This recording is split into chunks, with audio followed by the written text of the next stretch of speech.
to The Kurt Locker, a podcast where we chronologically step through and discuss each film starring Kurt Russell. My name is Andrew Gormley, and I am one of your hosts. I am joined on this episode by my co-hosts. Keeping an eye on her won't do any good because she'll be invisible. Whitney Nelson. That's me.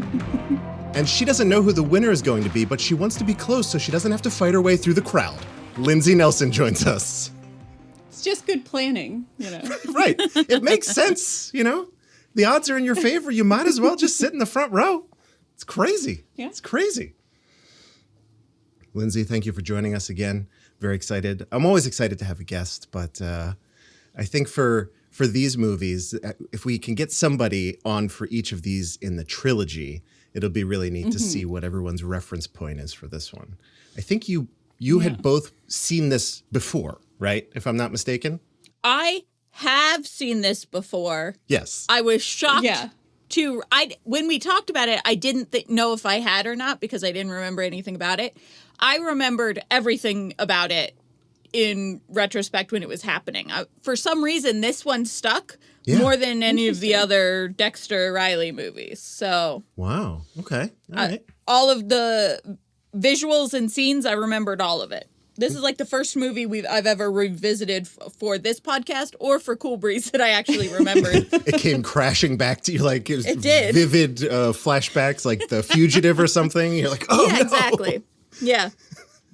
Lindsay, did you? You said? Yeah, I had seen it once a very long time ago, not since then. So that's one of the reasons why I wanted to do this, because I was curious to see, you know, how it stacked up versus my memory. I have to say a shocking amount of golf that I did not remember at all. Seemingly out of nowhere. And Like so much golf in this movie. right. And in no way furthers the story. It No. doesn't make a lick. So the first go round of golf, I'm like, understood. The second go It round, gets them into the contest, yeah. I guess, barely. I mean, but like, it's so long. It's so much longer than that sequence needed to be. that gag for me, we'll get to it, but that gag for me went on so long that it actually became funny again. There was a period where I was on ya. I was groaning. I was like, "Oh my God." And then it just got like he shook it out of the tree. We'll get to it. Yeah. Let's do our housekeeping stuff up top as always, and then we'll let Lindsay tell us why we're here. So, as always, I like to mention you can find our podcast at 12and24.com. That's 12and24.com. You can email us, kurtlockerpod@gmail.com, or hit us up on Twitter at kurtlockerpod. You can also join us on Discord and chat in real time. It's been popping recently. I love it. Every time I go on, there's more stuff for me to read. It's great. That's 12and24.com/Discord. You can also, in your podcast client, if it supports it, just tap on the artwork right now as you're listening, and it will take you there, which is just it. It's just magic. It's just magic. Fancy. And then finally, if you want to support us with just a moment of your time, you could share the show with your friends, rate and review us on iTunes, do all that stuff.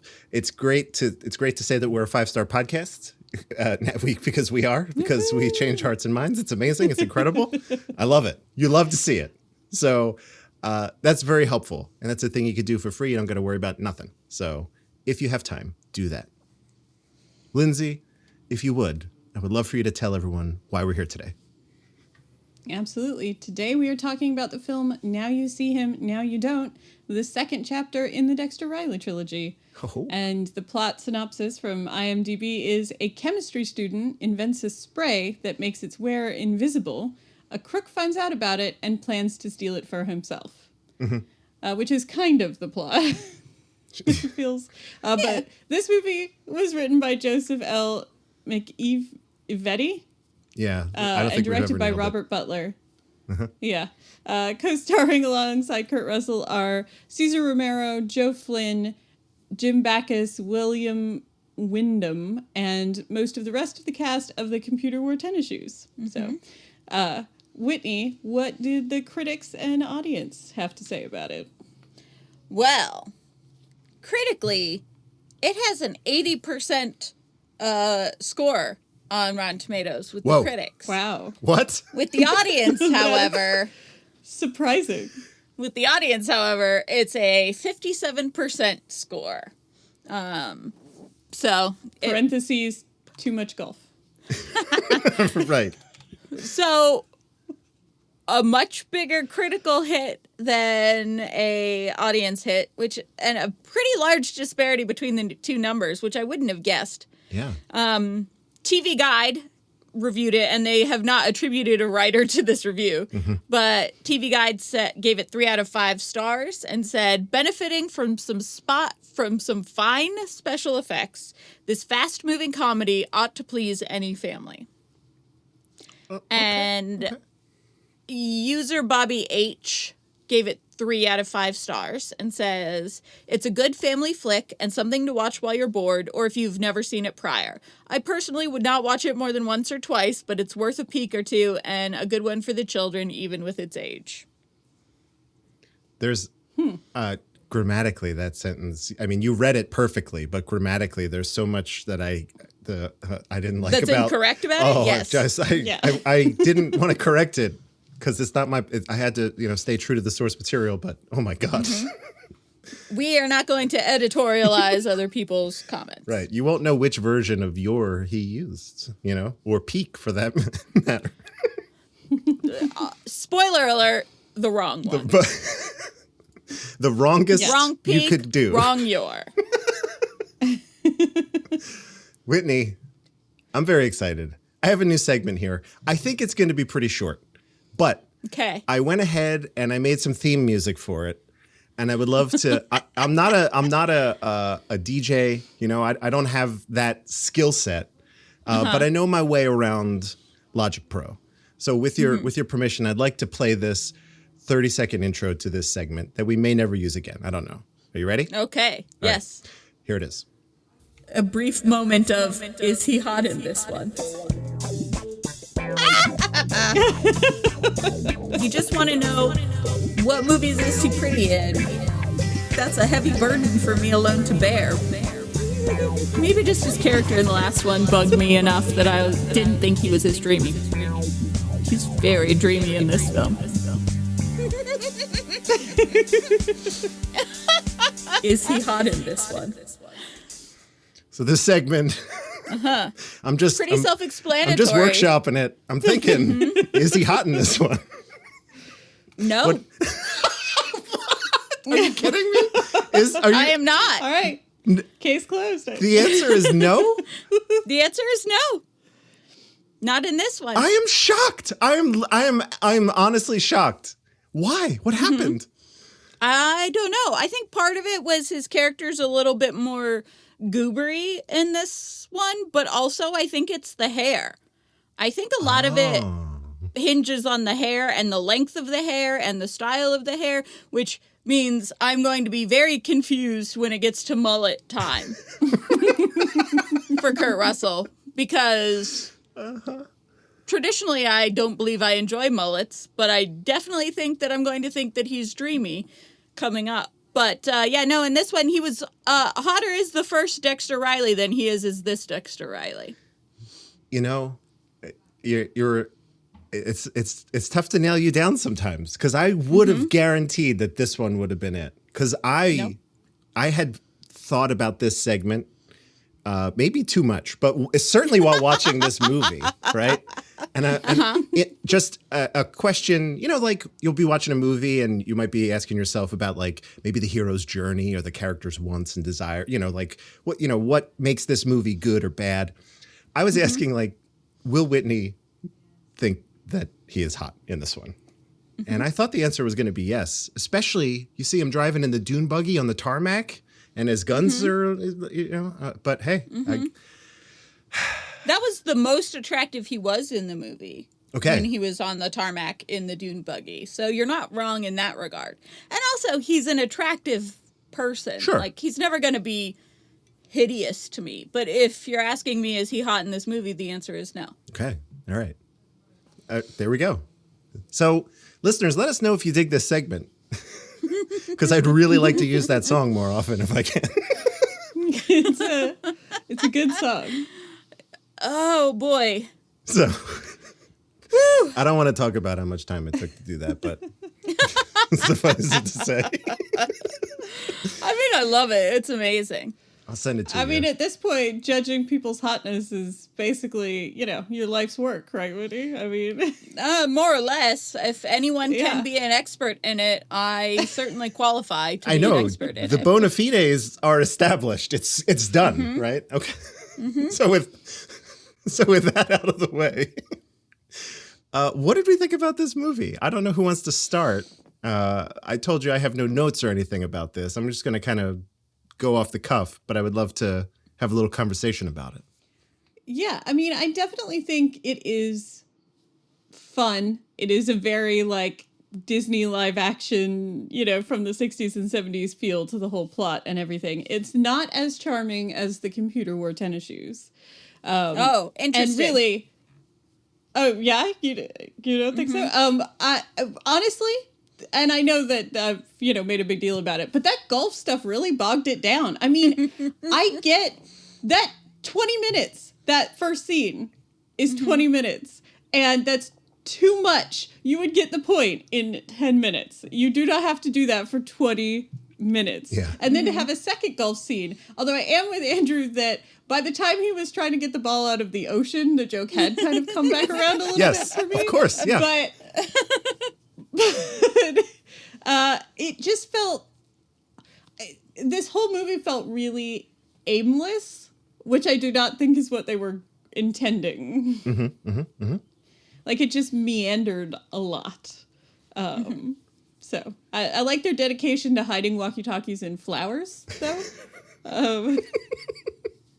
And But I covertly think- removing those said walkie-talkies as well. Well done. That was the Yeah, best part of yeah. the movie, in my opinion, was the getting the walkie-talkie back so there can be no proof that they bugged the principal. That's it. I'm with you, and the high Or the point dean, should not come in sorry. the first 5 minutes. Yeah. No, but that was very sort of heisty with you distract this person and I'll Yeah. be over here and I'll do this thing and we'll swap the flowers, and I liked that part quite a bit. It was less slapstick than the first one, which I appreciated, but it is also almost exactly The Computer Wore Tennis Shoes again. It's like they basically remade the movie.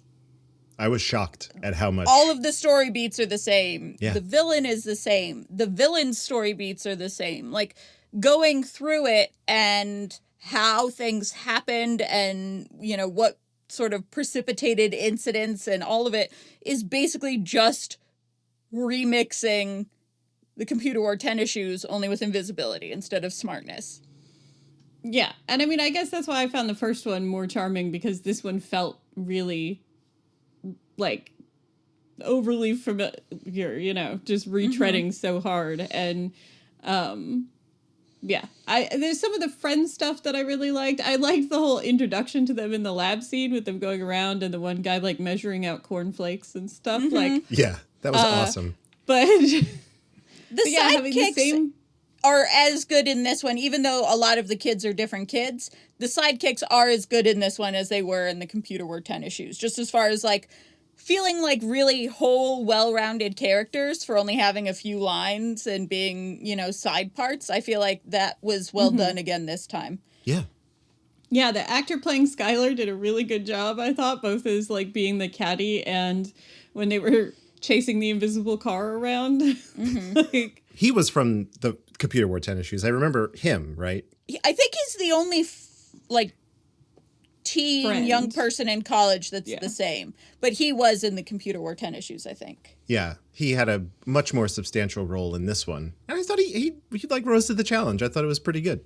So this movie has set a precedent now that I pretty much know what to expect from The Strongest Man in the World, I believe, right? Because you had both said, it is almost beat for beat Yeah. The Computer Wore Tennis Shoes, and just swap the hijinks out. I thought some of these practical effects for invisibility were very funny and Very funny and very smart. Yeah. And I thought a lot of the practical effects, I mean, you can tell that they're practical effects. There's a lot of them where you're okay, well, I could make this right now at home. I know how this was Sure. done. But they still hold up and they make so they make them part of the story and part of the jokes, which I really enjoyed. And that's why I think this one, to me, is more entertaining just overall to watch than the Computer Wore Tennis Shoes, because there's a little bit less slapstick, but also the effects are more fun in this one. Because, I mean, as much as I like the, looking into his ear and seeing a computer inside of his brain, I think that this one was more fun to watch the sort of supernatural, science-y hijinks in this one. Yeah, when they went to the actual invisibility stuff, I was like, ooh, this looks pretty rough. But we said, all the practical stuff, I was like, mwah, chef's kiss. Oh yeah, no, well done. when they are like going in and physically erasing the fingers or whatever. Whatever, yeah. The worst one was when he dropped the pencil into the solution and you could so clearly see the edit. It was like, I was like, what YouTuber edited this? Because oh no, that also happened when the money appeared in the pool. The car pool was more gradual, but the but money was like right on. There was no money, and then there was money. So good. So good. Yeah. Although I did the scene where they were sneaking into Arno's office for the first time and his shoes had become, like, he'd walk through a puddle so his shoes were visible, and the janitor was really was like... great, but I think that was all practical. I don't think that was too. Like green screen. But nobody would reach down to grab tennis shoes like that. He grabbed them by the toes. Yeah, like you would go to definitely put your hands in the shoes, and the way he kept avoiding like checking for legs or ankles and just focused on the toes of the shoes got a little frustrating because it was so like not what anybody would do naturally. Clearly knows there's a person in those shoes. You can tell by the way that he approaches the shoes. Mm-hmm, yeah. Mm-hmm. Yeah. And then you step on the shoes. Suspension of disbelief. It's the next logical step is to literally step on the shoe. And then kick the shoe. Right. Of course. That's what I would do. What are we thinking about Kurt in this movie specifically? I feel like he was like hamming it up a little bit more in this one for me than in the Computer Wore Tennis Shoes. But I don't know. Maybe it was just the subject matter. I couldn't tell. Did either of you have a strong opinion about what he was doing on screen here? Yeah, I mean, it felt like a little bit more shallow. Like, I don't know.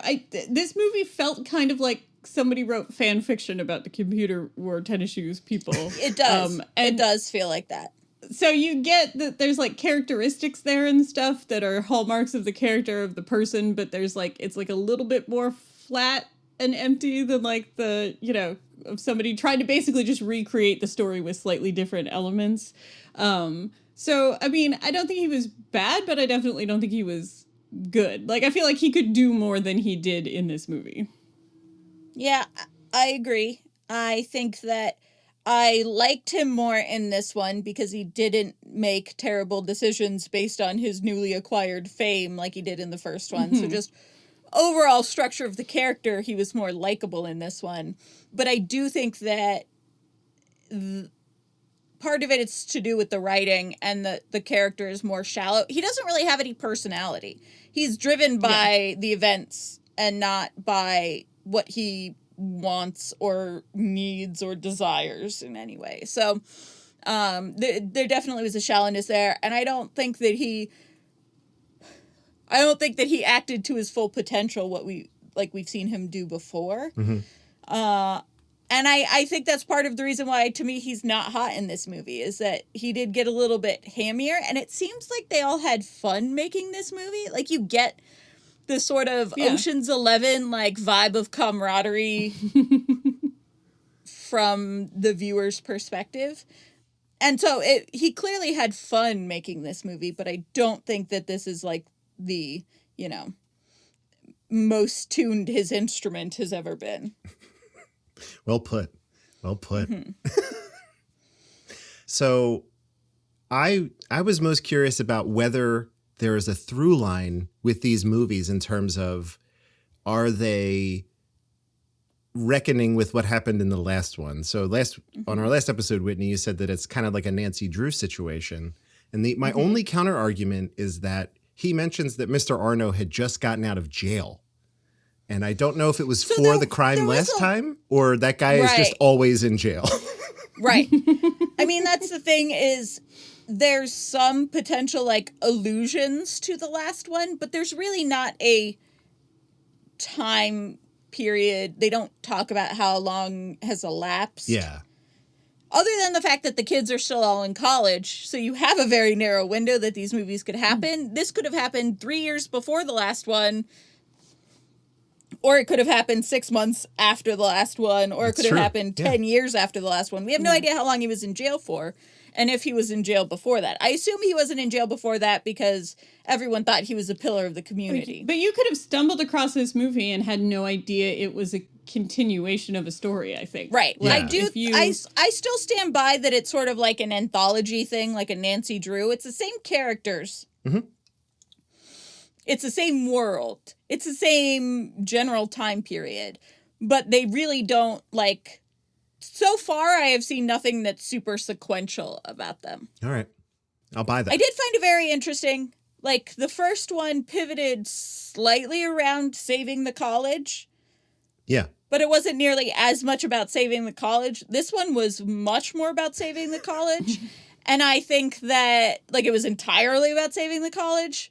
I think that that doesn't play well now. I think that college being like prisons and that they're an industry that, you know, takes advantage of people to make the money for the people that they make the money for. I think that's the biggest thing that's changed from when these movies came out to now is I'm like, why are all of you spending all of this time and effort saving this college? If it's going bankrupt, go to a different school. Yeah. Aren't you already paying them $36,000 a semester? Right. And that's the thing Like, is you they're don't not. They're need- paying them like $300 Yeah. for like 2 semesters. And so it's important to save the school, but it's not, none of them are going to be in debt forever. I'm like, go bankrupt and give me my money back. You know, now I feel like it's very different in that they're just another sort of corporate cog in the machine, and I can't imagine students going this out of their way to save the school, especially when they have an antagonistic relationship with the dean. And Yeah. also maybe just get the dean an accountant because they've needed exactly $50,000 every year. I think he's embezzling the money or something. What's going on with this 50,000? You just need to not spend that $50,000 every year if every year that's what you need for the mortgage. Yeah. Right. You're just Yeah, not like budgeting. that's not a surprise that's coming. I mean, and the way at the end of this movie they even set up, well, what are we going to do to get the $50,000 to save the school next year? I Yeah. don't know. We'll think of it when we I'm get probably there. not going to I accidentally think invent that's- invisibility liquid twice. Damn it. I think that that's the part, like at the very, very end, where it's like the very last thing is how are we going to save the school next year with $50,000? That I really got upset about the students working this hard to save the school. Is it's like, Yeah. you should be worried about your education and the people giving it to you still being able to give it to you, sure. But like, it's their responsibility to educate you. It is not your responsibility to win some prize that's $50,000 so the school can stay on its property. Yeah. It's got those, like, we've got to save the youth center vibes, but without the same, like, Exactly. You know. But it's like, yeah. I can get it's behind not that a one. youth center, it's a college. And colleges Right. are scams to, you know, start people out with debt in life these days. I don't know. I like that back in the day, in like the 14th century when colleges started, there was a much more direct understanding that the students were explicitly paying the people to teach them stuff. And you could dock your professor's salary if they were late to class or tried to duck a particularly hard question. Oh, see now that I can get behind. Yeah. That really Right? works for me. Yeah, I'm totally in if it's like every class I'm like, here's your $40 for the lesson. That would be great. You work for me, dude. Yeah. Right. You got to answer. You're staying as long as I'm If I don't staying. learn anything, you don't get paid. Yeah, it's a money back guarantee. I love it. So teach me chemistry or get out of here. I want to mention it's some of the technical work here. As rough as some of it was, specifically some of these editing points that stood out like a sore thumb. In general, I thought, again, we keep moving into what I'll just call more modern cinematography. A lot of nice moves, like a lot of nice camera work happening here. Yeah, I think this one looked nicer overall and was more engaging to watch than the Computer Wore Tennis Shoes. I mean, like the invisible car chase scenes and stuff were pretty good. Yeah. The effects, even where in the dune buggy, where she's sitting passenger and the thing just takes off from the red light or whatever, and there's no one in the driver's seat. I was like, oh, that's pretty cool. I know that it's probably someone under the seat or whatever driving it. I was like, hey, that worked. That was good. Anything that had to do with green screen, just even it stands even today, like a movie made today, right now, it will not hold up in 5 years even.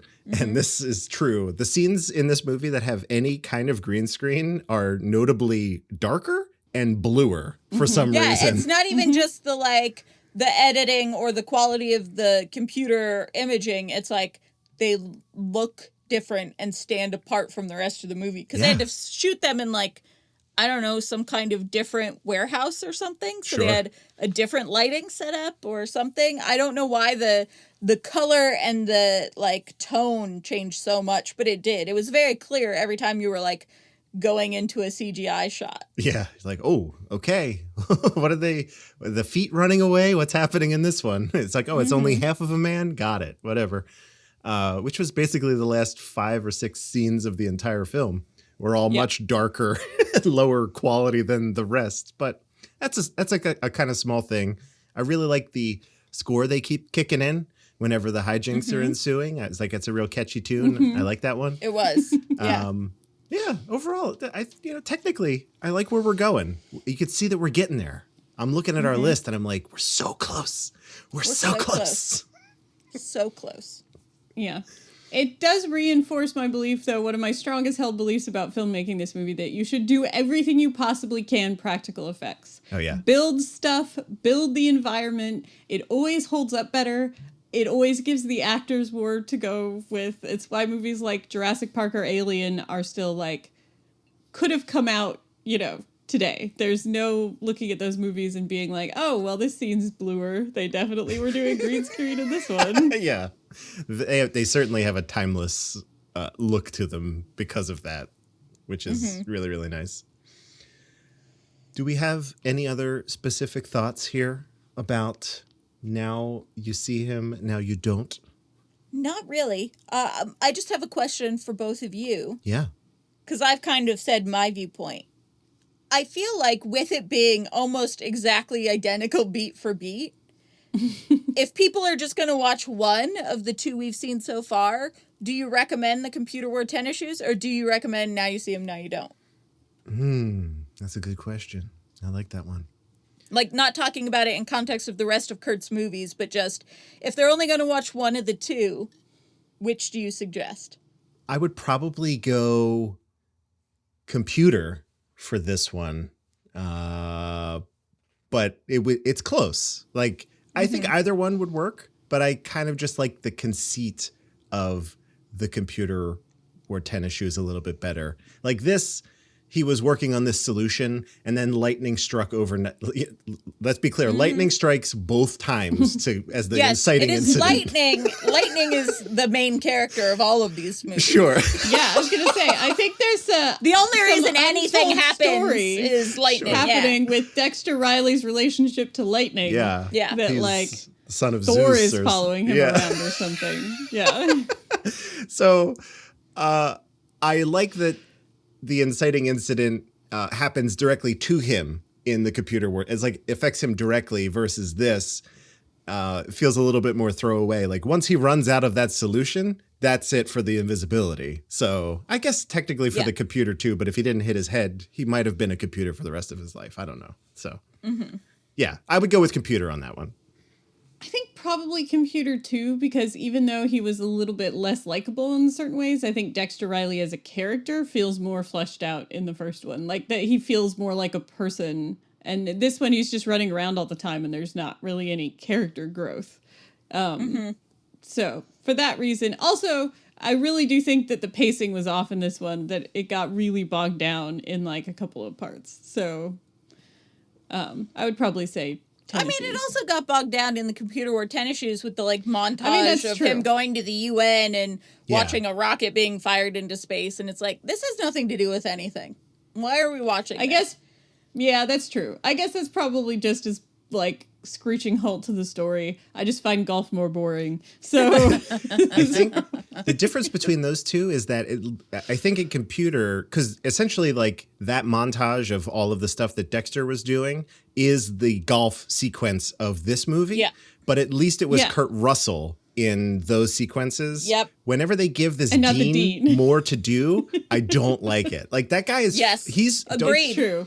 He's great in Too much very Dean. small doses because he's like this yammering, feels like he's always drunk on the verge of passing out kind of personality. And I great.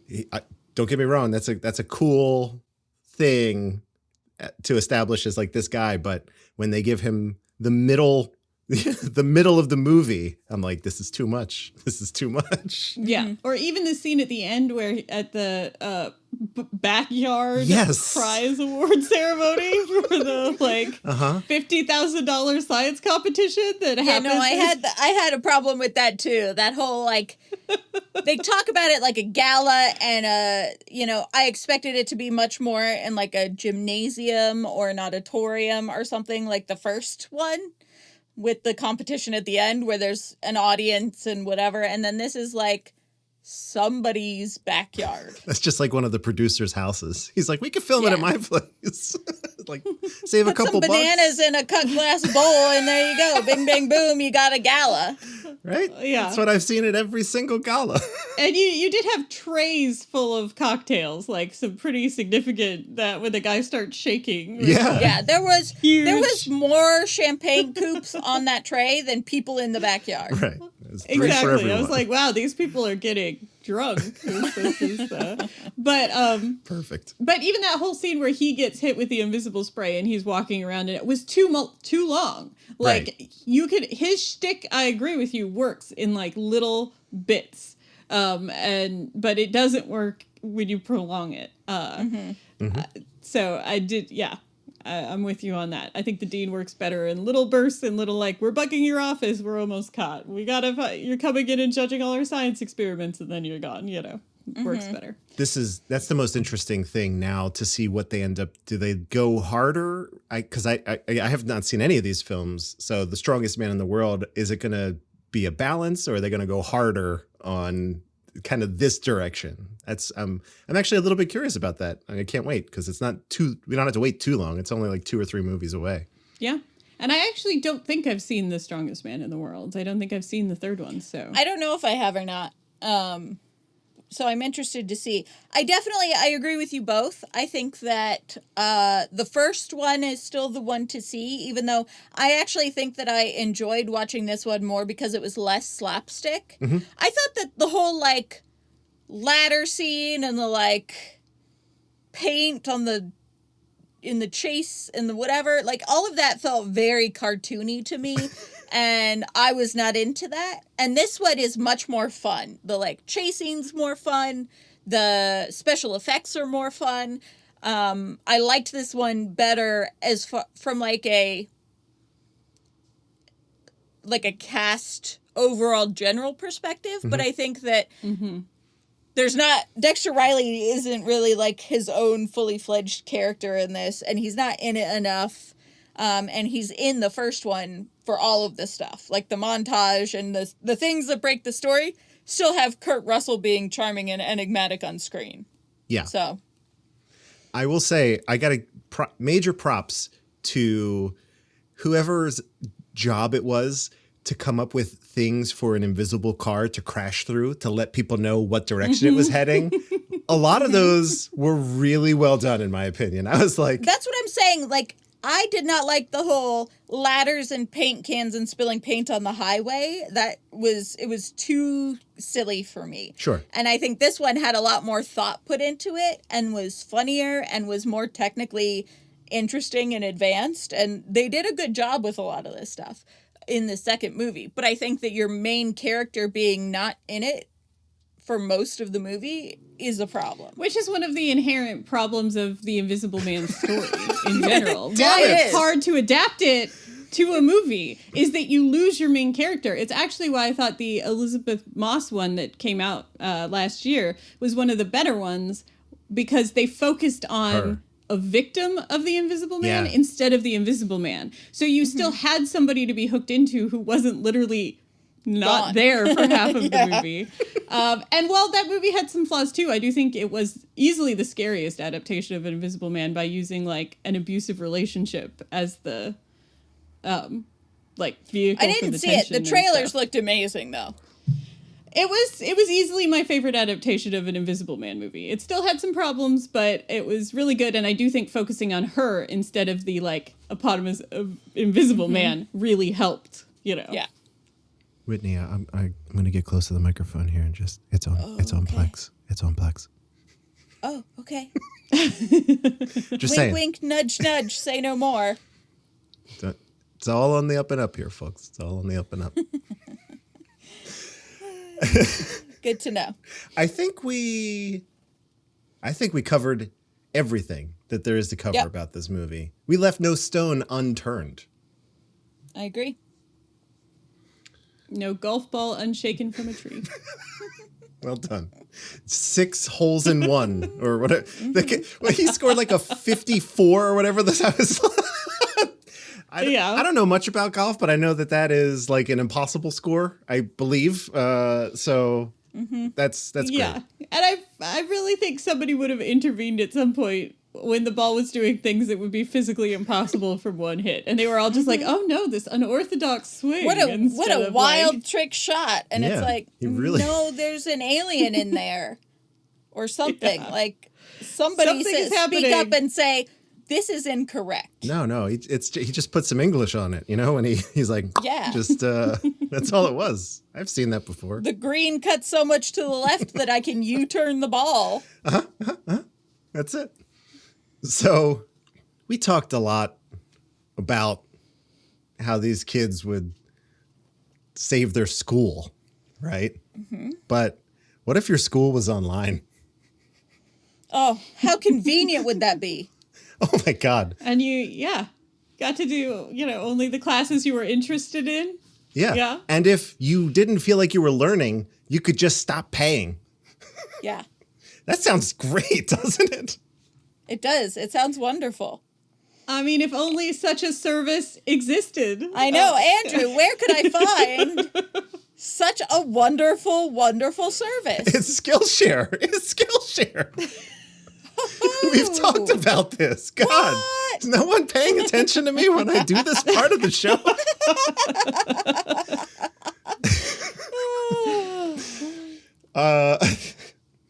These are consistently the wackiest parts of the show, in my opinion. These ad reads, and this is purpose driven. This is purpose We do driven. go off the rails, and we do allow ourselves to go off the rails. So don't come at me anymore telling me that these are too long. Not that has happened, but I was going to say, has that happened? no, I'm just heading this off. Just heading it I off. see. Getting in front of it. Look, Skillshare, you can learn whatever you want. That's basically, that's the pitch. I mean, really anything you want to learn. Whitney and Lindsay and Eric, and I think those are all the guests we've had on the show so far, have not been able to name a thing that you can't learn on Skillshare. So It's true. they have 30,000 classes. Many of them are about close-up magic, as we've discussed in a previous episode, and that's okay. That's okay. That is okay. It's great. This is the time to learn close-up magic, because by the time you can get close up to people again, you might be good at it. I'm incredible. I think the logic That's a very, checks very out. good point. The logic is truly flawless. Yeah, impeccable. Sounds like someone took a class on you. logic from Skillshare.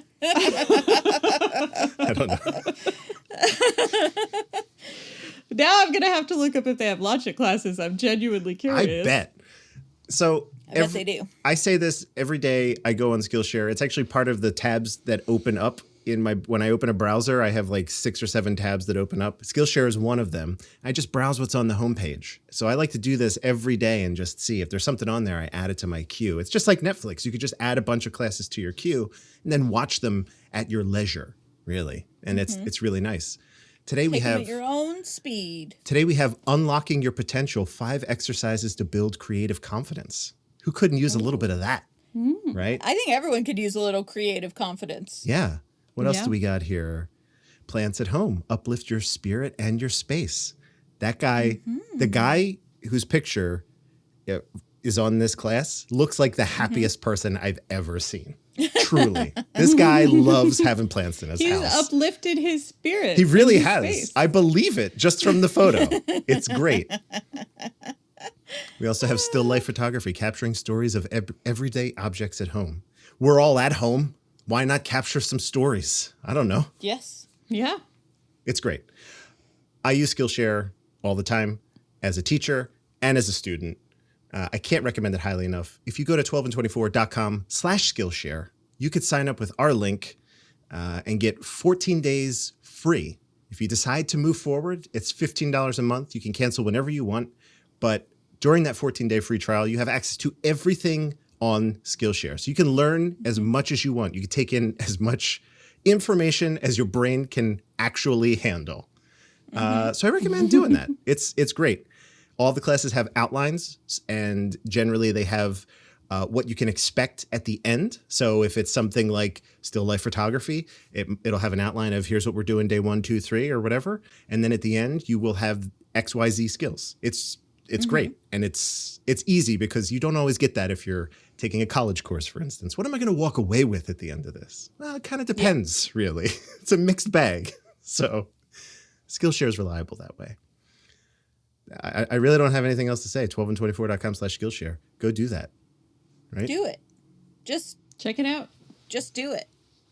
It's free for 14 days, but free, as in beer. Yeah. Yeah. Boom! Nailed it. Best one we've done.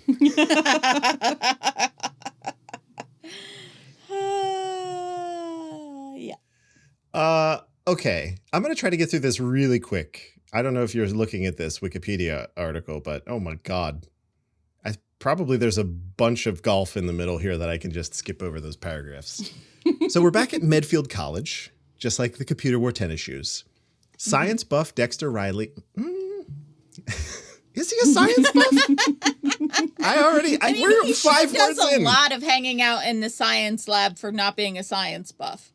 Yeah, for people who don't seem to actually know any science, they spend a lot of time there. I legit thought that his experiment was just a gag. I know that it was just they were like, oh, we got to try to get an experiment together for this contest or whatever. And he just chose the most outlandish thing he could possibly work on because he knew he would not complete it. That's the feeling that I got from it. But maybe he's a science buff and that wasn't conveyed to me. I would like to know his major. Yeah. Yeah. We I don't would know like what for his them major to just is. say what Dexter's major is, because at this point, I really have no clue, and I've now seen 2 movies about him. I feel like I should know what his major in college Yeah, is. it turns out it's like communications or something. Liberal arts. Oh, no. Yeah. French poetry.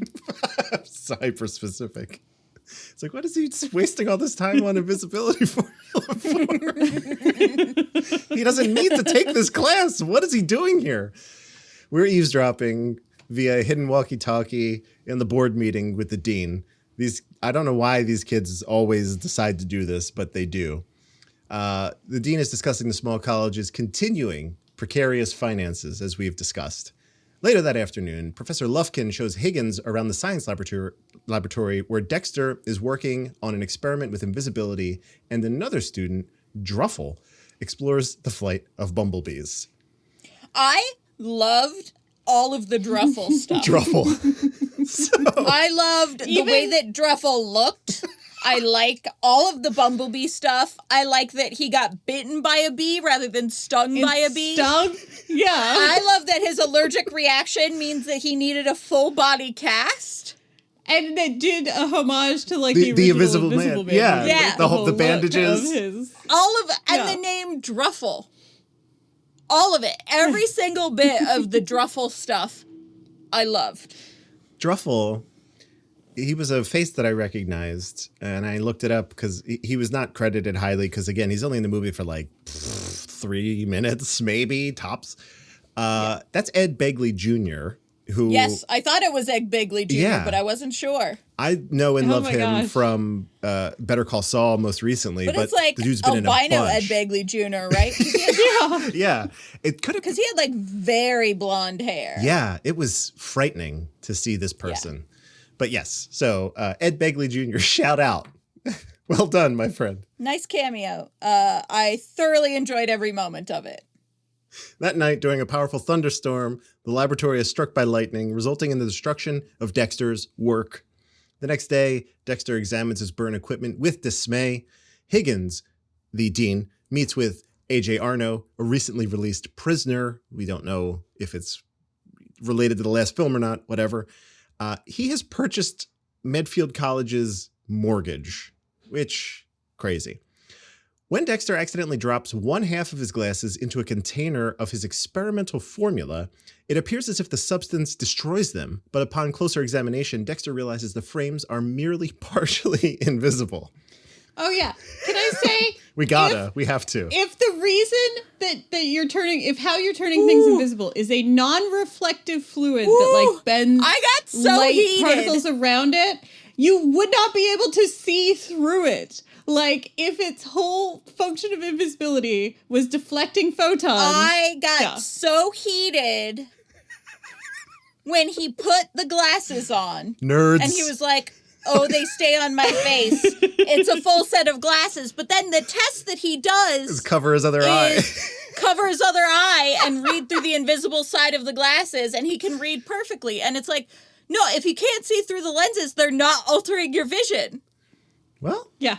well, I mean, also, you could not see through something that was covered in a non-reflective liquid Yes. that bent photons around it. So, Either way, it is not fixing his vision. Whether Yeah. it's invisible and it's light's passing through and like it's not correcting his vision in that way, or light is bending around it and it's not fixing his vision the other way. Either way, that was like all the rest of the invisible stuff I really thoroughly enjoyed. just this one. But they could have found literally any other way to show it to you that like it wasn't yeah. dissolved. I mean, I'm not it even was invisible. gonna get into the weeds of how like water really easily washes it off, but like rubbing doesn't, and all of that kind of like science hooey. But the fact that Because you I'll should not buy be able any to of that read through sort those of glasses. stuff. He should not read with those glasses. All of the rest of it is like passable. Hold on a second. Yeah, I'll hand wave that. That's fine. You're telling me that I should believe you over science buff Dexter Riley. Yes. Over French poetry major. Oh, yeah, that's true. Oh, well, yeah, it's true. It's true. Let's be clear. So there is that. There. And It's Whitney and literally Lindsay the had worst strong thing- feelings. It's the worst thing I could think of to prove that it was invisible and not gone. Literally the worst example, because none of the science makes even like passing sense. The thing is, he didn't even have to, because remember he clinks them against. Yeah. He clinks the invisible parts. Which is a much better That's enough. test of their invisibility. Right. Yeah. There was the most practical effect that they did that was actually one of the most effective was when he fishes the invisible pencil out of the same thing and then just drums opens the it. tongs and Yeah. you hear a pencil Yeah. hit the I'm like, that was Good, and he should have written with the invisible pencil. That would have been way better than Yes. the glasses. I loved when the tongs were like hanging up and he squeezed the tips of the tongs Yes. together and it moved the handles of the tongs, because that's very hard to make that move the right way Yeah. with like practical effects. However they did it, it was very talented and it paid off. Like it worked really well. Yeah. You don't need to do the glasses thing. Just jump straight to the fingers. The glasses made me so mad. There were too many. I think what we can learn about this movie is that there were just too many examples of things. That's really what it comes down to. They really leaned in. I mean, there were a lot of examples of things. Too many and yet they examples. still were super rash in sticking their human body parts in this mysterious fluid. I mean, as well. I get that. I'm the kind of person who would stick my hand into liquid that would maybe dissolve my hand. Not the whole hand. I would just dip, with literally the dip a fingers. pinky, right? Like the one I could do mean, without. Test something first. I'm just yeah. saying, like, I'm one of the first people to be like, this makes you super smart. Give it to me and let's see what it does. Like, I'll be the guinea pig, no problem. That is totally believable to me because I am one of those people. You get the limitless I'll pill? be like, I'll take that. I'll take that pill. Exactly. This makes my hand invisible. Let me stick my hand in and see. I'm definitely that person. What's I the do worst not that think could through the happen? consequences of any of that sort of stuff. So that's realistic. Okay. Good. So we're all right. Yeah, if you ever want to have me like drink some chemical or stick my hand in something, call me up because I'm your girl. We'll leave Whitney's phone number in the show notes. Just give her a call. Just hit me up. I'll come over wherever you are and I'll drink your liquid.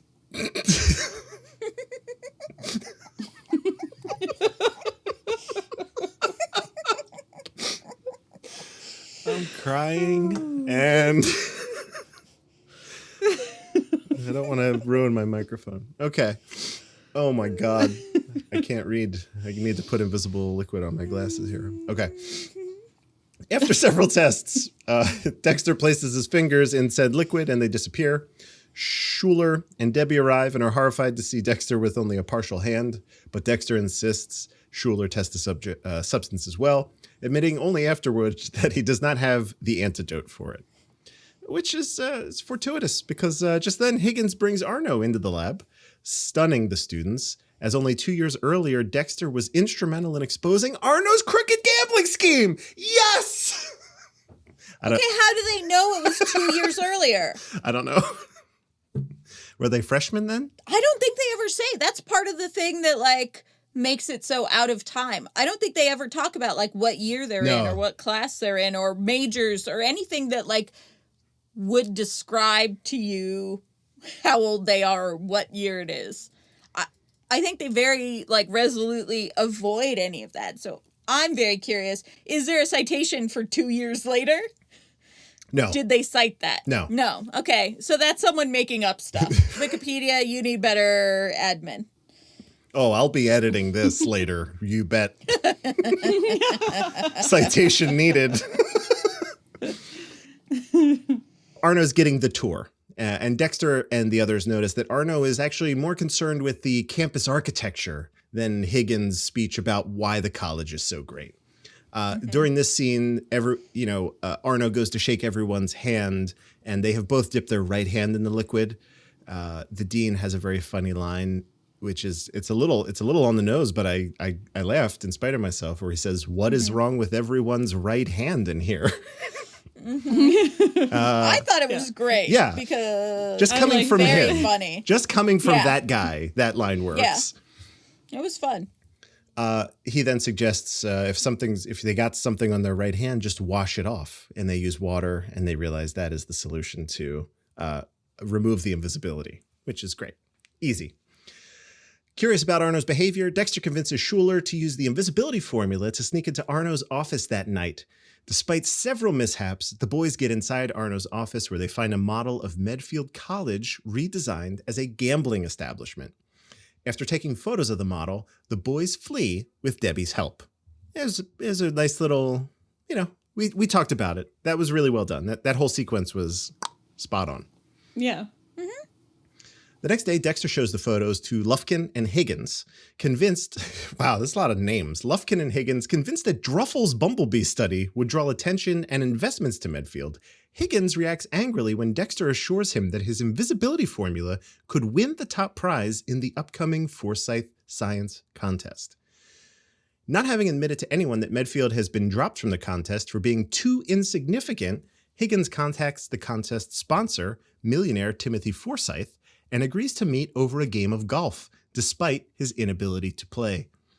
Upon learning of Higgins' plan and suspecting it must be connected with raising money for the college, Dexter urges Schuler to volunteer as Higgins' caddy while hidden with invisibility, he will take control of Higgins' golf ball.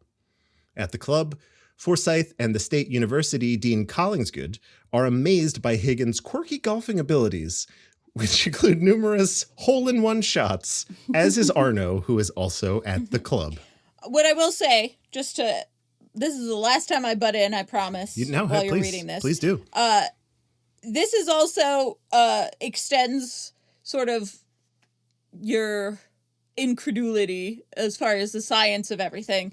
This kid, Kurt Russell, is literally somehow picking these golf balls up out of the air as they're being he's flung sprinting to wherever they're And kicking them. all of the the kicking them and stuff is all fine and fun. Like, I love when he kicks that other guy's ball slowly, but just fast enough that he can't get it into the sand trap. That was very funny to me. Yeah. All that stuff is fine.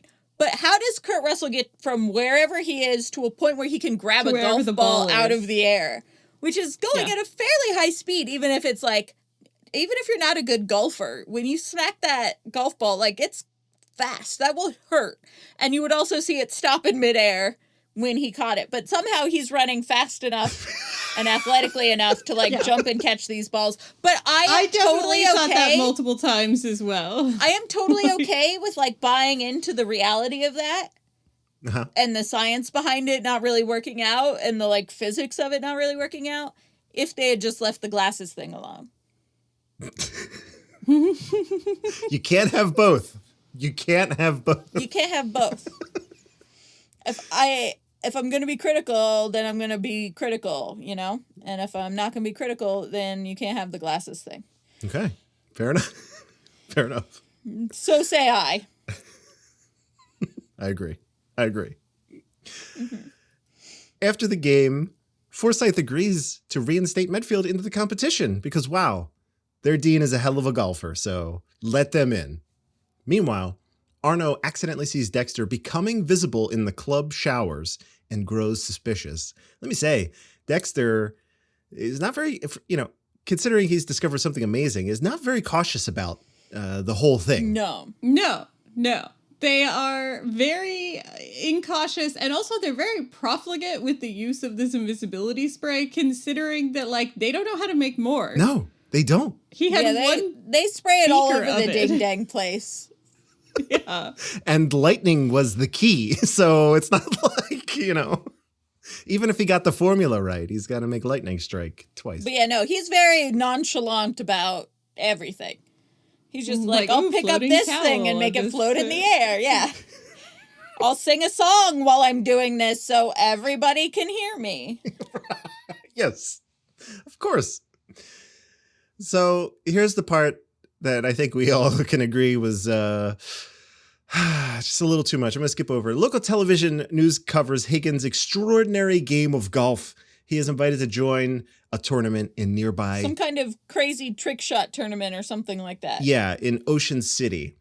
The long story short is, Dean Higgins says, well, what I'll win from this tournament is way more than 50 grand. I'll just use the winnings from my clear just skill at this game. Masterful skill, yeah. He can't be beat. And it does not work out. Dexter doesn't get on the plane, so he doesn't go. This guy is convinced that all of these trick shots are actually his skill. It's not. Dexter can't go, and so he is immediately caught out as a fraud. It's great. You love to see it. And then 20 minutes of your life are gone. Mm-hmm. But by the time they get to the ocean, it swings back around. I'm letting you know. You got to sit through, some pretty mediocre golf stuff. And then the joke gets good. Upon returning to the college, Higgins tells Lufkin that Druffel's bumblebee experiment is the school's last chance. Both men are stunned when Druffel appears swathed in bandages after being attacked by bumblebees, to which he is allergic. Lufkin suggests that they give Dexter's unproven formula a chance, and the dean reluctantly agrees. That evening, Arno's henchman Cookie, disguised as a janitor, sneaks into the campus laboratory where he witnesses Dexter and Schuler using the invisibility spray and reports to Arno, who orders him to return and steal it.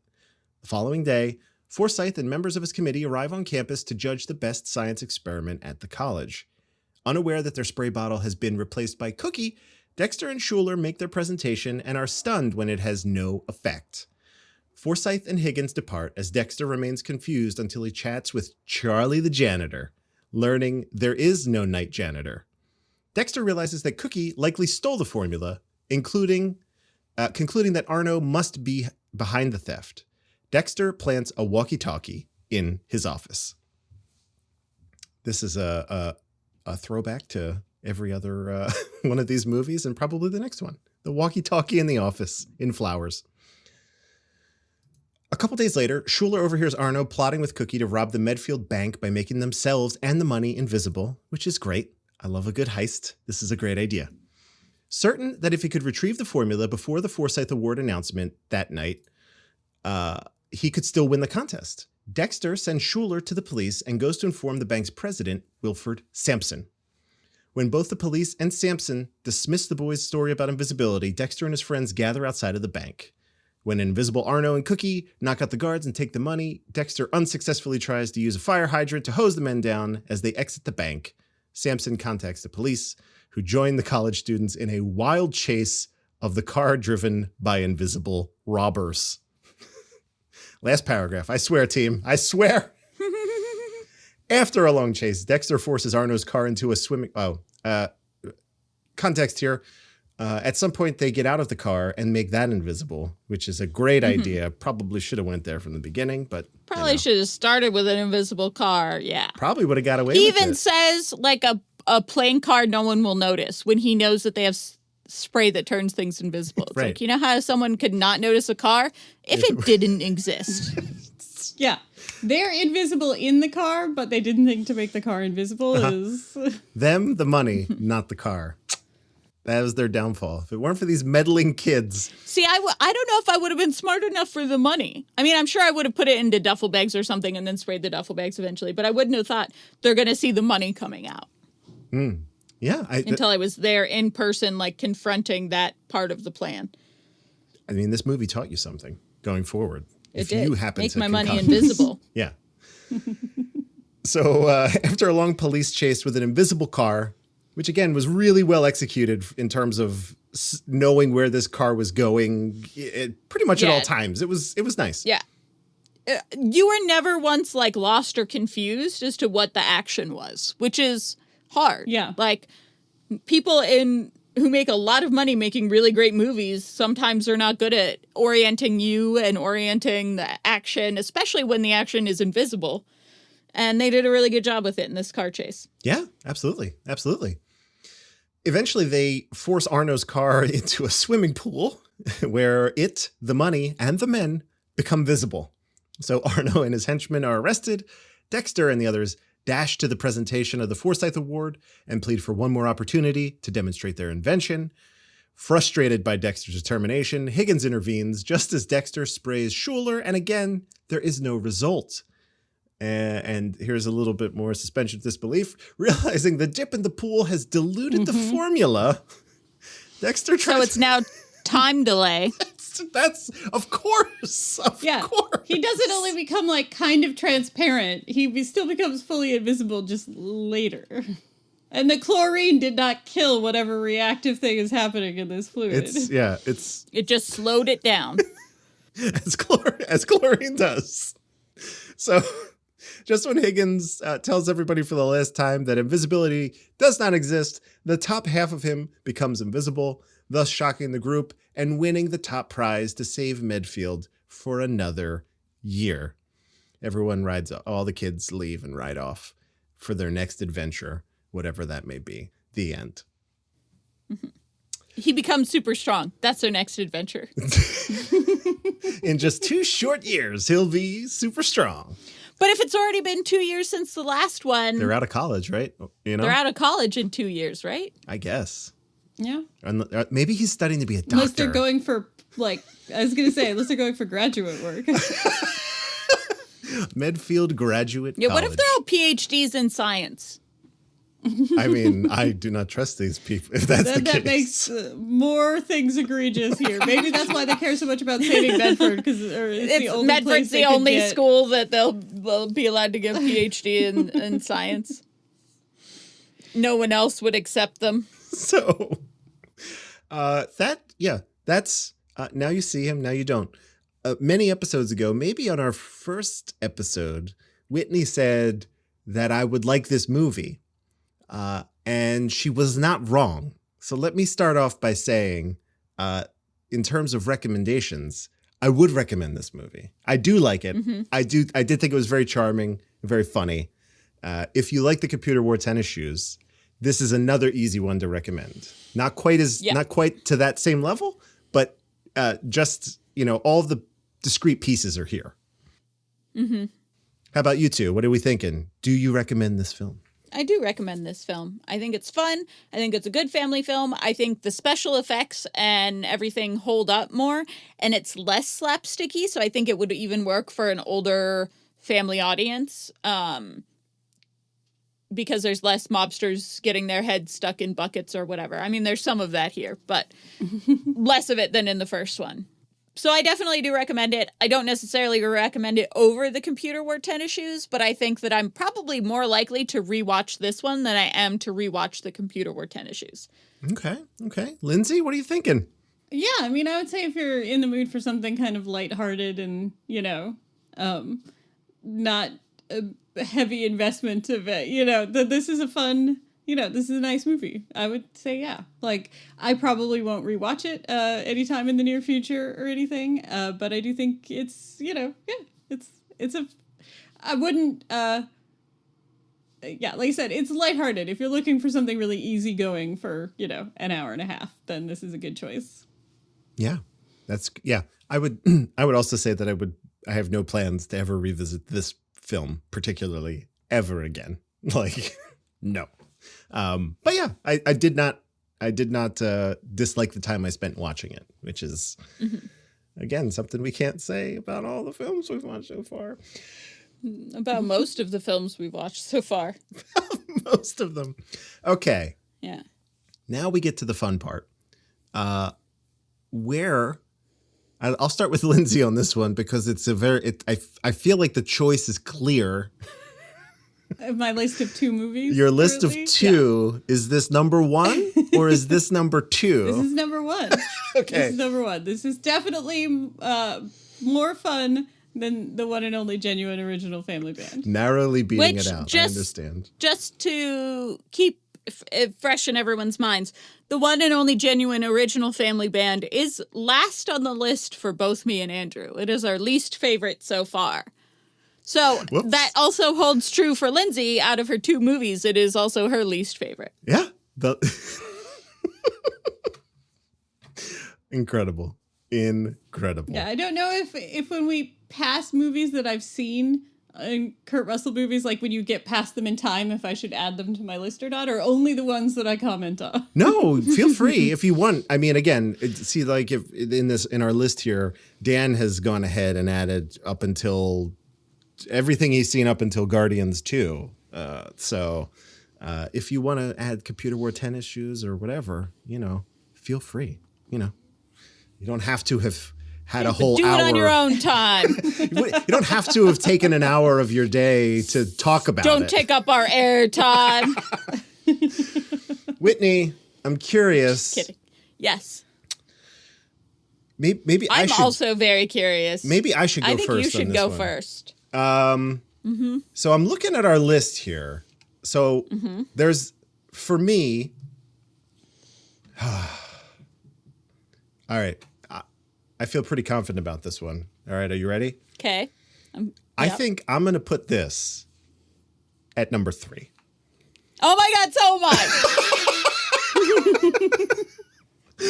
Our lists are still identical, people. It goes The Computer Wore Tennis Shoes, and then Fool's Parade, and then Now You See Him, Now You Don't. Yeah. 9 movies in a row we have the exact same opinion of. It's a crazy... So weird. Yeah. Let me just copy paste my column over there. Now. Yeah, I was going to say. Easy. I cannot believe that. It's still shocking to me that this is the case. But again, We were feels pretty so on point. different by this point in the Keanu Reeves podcast in Cool Breeze Over the Mountains. We were so different 9 movies in our like guys top are and in bottom much films. Much more We are agreement about your Kurt Russell choices. than you were about 100% your Keanu agreement so choices. far. We are 100% in sync on the same Lockstep. page.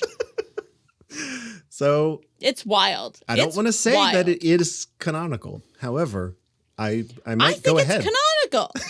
I think that this is empirically the list. The list. All right. Print it, stamp it, mail it out to everybody. This is the list Yeah. in the correct and universal order. Listeners who are new, who maybe have not come from Cool Breeze Over the Mountains, at the end of each season, we generally have what's called a reckoning, where we get to make our lists right. So if we were unfair, With the passing of time, with, you know, things that have stuck in our memory as better than they did immediately after the film, like if they've lasted longer, yeah, if they have, you know, more better legs in your memory, or if you way overestimated and in retrospect gave it way too much credit compared to other films and you need to move it further down the list, that's we take a second to say where we've made mistakes and how we made them and what should go above and what should go below, yeah, and just rearrange our priority list of what people should see in what order. I don't think we're going to have a reckoning for this season. yeah. It'll be 5 minutes where we're like, it's all good. Yeah, We're your bas- reckoning episode is like, yep, We did it. that's it. Goodbye. I fondly recall Evan not reckoning at all with his choices. So we're going to be a lot like Evan. I think that's the most I've ever liked Evan, was when he was like, no, I was right.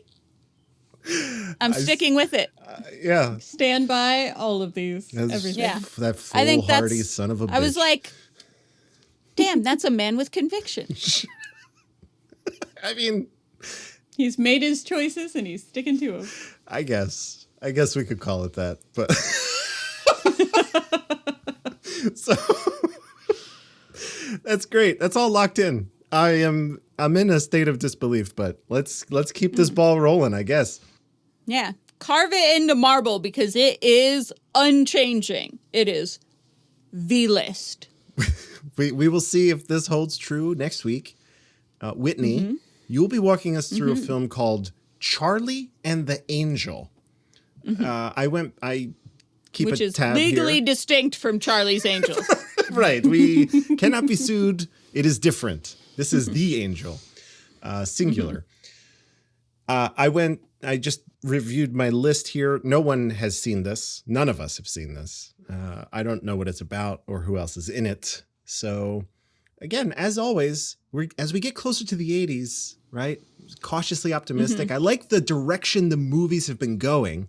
And it seems like, based on Fool's Parade last episode, he might be bouncing back and forth between kind of not Disney things and then Disney things. So I'm hoping that maybe this might be the case where he's swinging the other direction.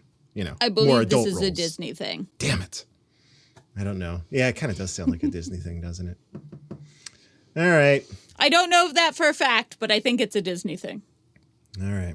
Well, We'll see. either way, I'm looking forward to it. We are getting tantalizingly close to Escape from New York. Then we're on the gravy train, the Kurt Russell gravy train. Also known as Mulletville. I am very intrigued about Escape from New York because of how emphatic you all were that I will really like it. Maybe you'll be on that episode. Wait, I know that. Hold on, I'll check into that. That might be Hold a, on. Somebody Yeah, has what- dibs on that episode. that might be a big episode. I would much rather have people. Yeah, I think Eric has dibs on Escape from New York. Yeah, but I would love to hear. But maybe if we Lindsay maybe hasn't we seen it, have a full then I would love to have the perspective of someone who hadn't seen it on. Let's just have a full house. Let's just have everybody in. I would do that for the big episodes. Who cares? Let's do Yeah. it.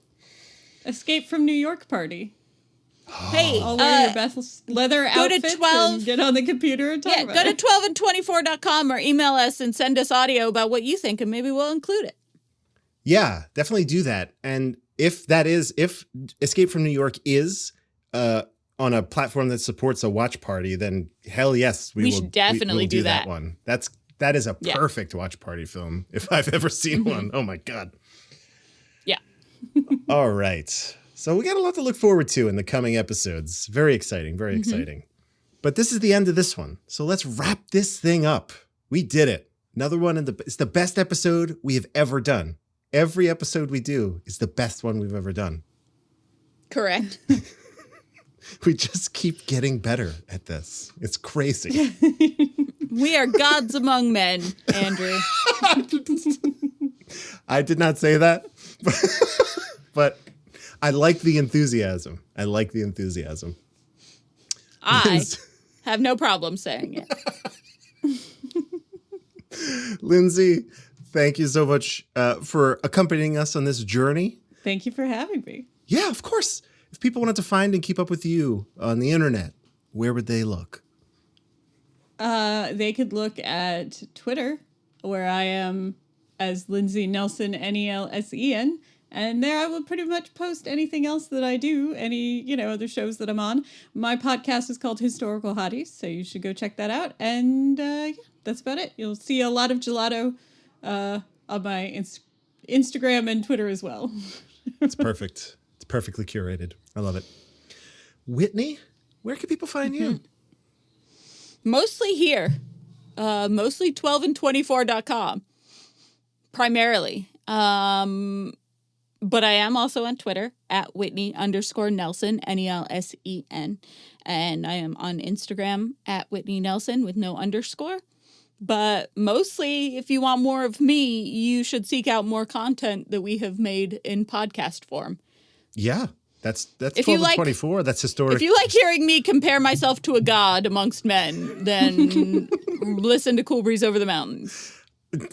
And historically hot as well. Also, some back Yes, episodes. Historical Hot is back episodes. All back episodes of that. Many, many, many, many episodes of that. Yes. You've cast your net far and wide in the podcast world. So there you go. We have a chemist episode of Historical Hotties if you want to hear about other people doing chemistry, because this movie got you in the mood for chemistry.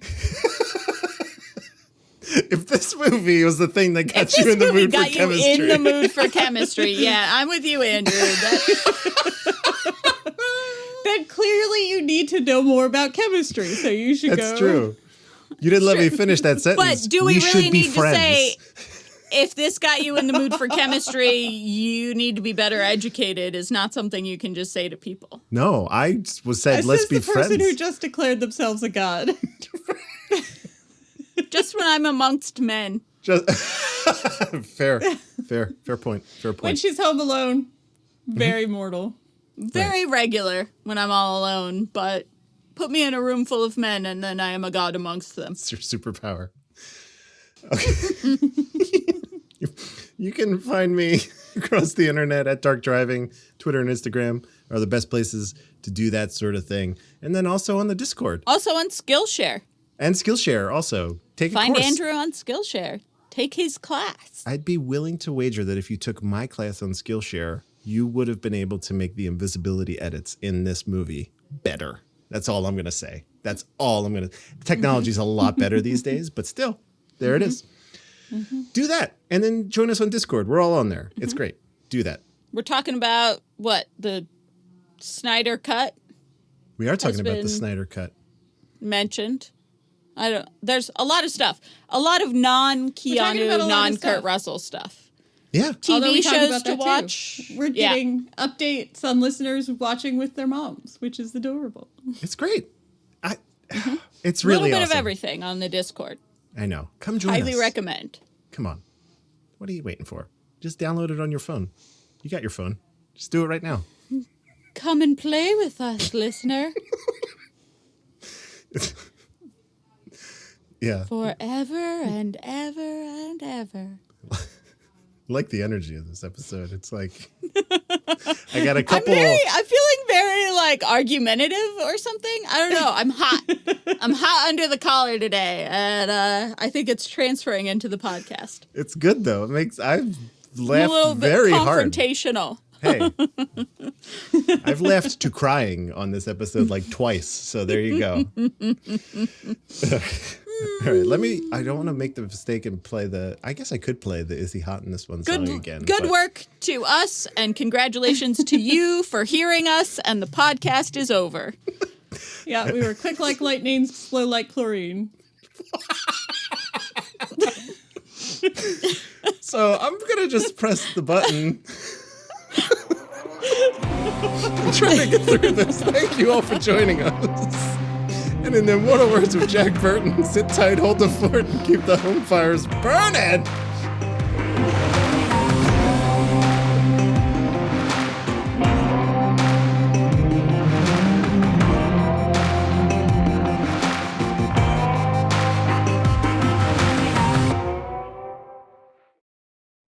Whitney, I'm going to make you do one of these one time.